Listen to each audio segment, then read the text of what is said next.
Dalam video ni kita akan lihat pula berkenaan dengan aplikasi bagi pancaran termion. Okey, dalam video yang sebelum ini kita dah tengok berkenaan dengan pancaran termion. Jadi macam mana ataupun apa kegunaan dia? Kita tahu bahawa pancaran termion ini adalah dengan kita panaskan sesuatu logam. Jadi kalau kita tengok ya, dalam gambar rajah ini, cikgu gunakan warna yang lebih cerah. Dalam gambar rajah ni, kita tengok dekat bahagian depan ini. Okey, dekat bahagian yang cikgu bulatkan ini, kita guna warna hitam pula lah.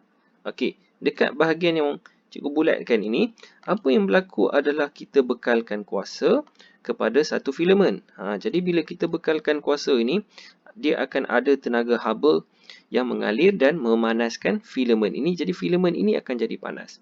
Dan daripada pancaran termion, apa yang berlaku adalah elektron akan dibebaskan sebab tenaga kinetik dia tinggi.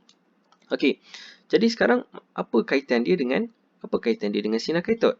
Okey, kaitan dia adalah selepas dia dibebaskan pada permukaan ini ataupun dia sedang bergerak dengan laju dan menunggu untuk dia dibebaskan, kita letakkan satu voltan lampau tinggi, VLT. VLT ini adalah VLT merujuk kepada voltan lampau tinggi. Okey, maksudnya voltan dia sangat-sangat tinggi.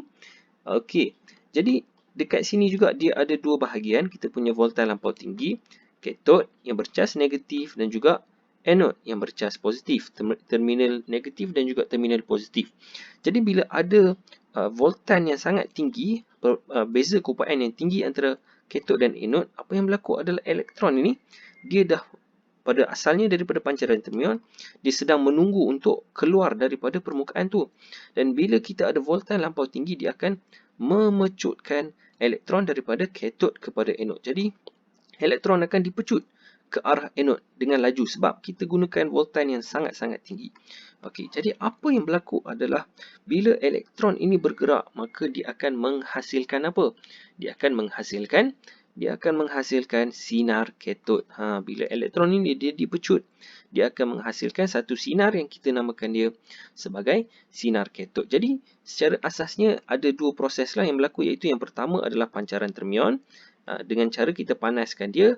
Jadi, bila elektron itu dah dibebaskan, dia sedang menunggu nak gerak ke mana.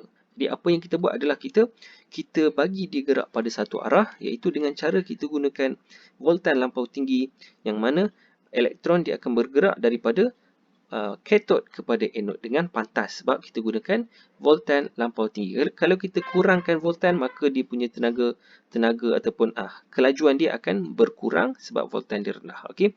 Jadi secara asasnya sinar katod ini adalah satu sinar yang mana elektron ini dia bergerak daripada katod kepada anod dengan sangat pantas dan mengeluarkan cahaya.